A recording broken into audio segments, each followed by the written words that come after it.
নির্বাচনের মাধ্যমে একটা নির্বাচিত সরকার আসতে হবে বা সরকারের পরিবর্তন হতে হবে, অন্তত এইটা আমরা একমত থাকতে হবে।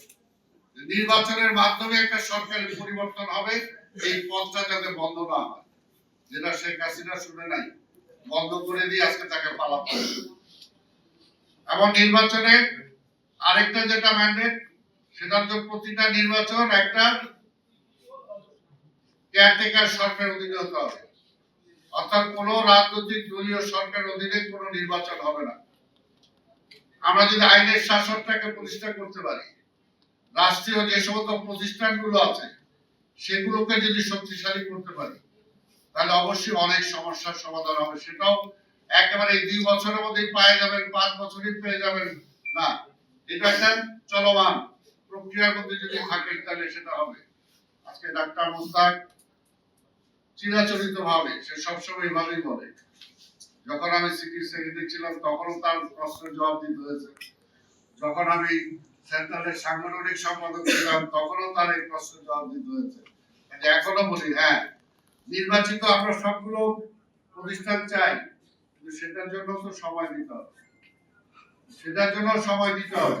আর সবকিছু একবারে হয়ে যাবে না, সবকিছু একবারে, সেটার জন্য সময় দেন। হ্যাঁ, আমি তো চাই, আমি তো আপনাদেরও সমর্থন চাই যে আমি প্রশাসক হিসাবে আজকে আমাদের মাননীয় প্রধানমন্ত্রী আমাকে দায়িত্ব দিয়েছেন, আপনারা আমাকে আগামী নির্বাচনে মেয়র বানান, আমি সেটা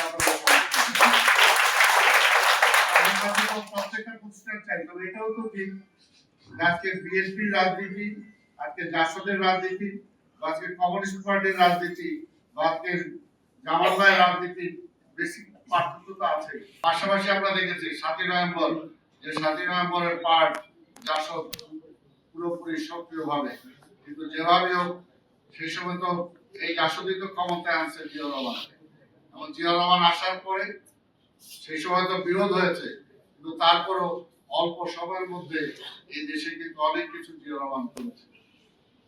কাজেই সেই বিষয়টাও আজকে আমি বলতেছি, জিয়া রহমানের সেই খালেদা জিয়ার সন্তান আজকে তারেক রহমান, সেও কিন্তু একটা প্ল্যানের কথা বলুন যে আমরা চাই রাষ্ট্রটাকে গড়ে তুলতে। সেই ব্যাপারে অবশ্যই প্রত্যেকটা রাজনৈতিক দলের, প্রত্যেকটা রাজনৈতিক শক্তি তাকে সহযোগিতা দেওয়া দরকার। রহমান আজকে রাষ্ট্রের দায়িত্ব নেওয়ার পরে ইমিডিয়েটলি কিন্তু চেষ্টা করছেন তাকে একটু সমর্থন দেন, একটু সহযোগিতা করেন, আবার সমালোচনাও করেন, তবে এক মাসই সমালোচনা করবেন এটা তো আমরা আশা করি।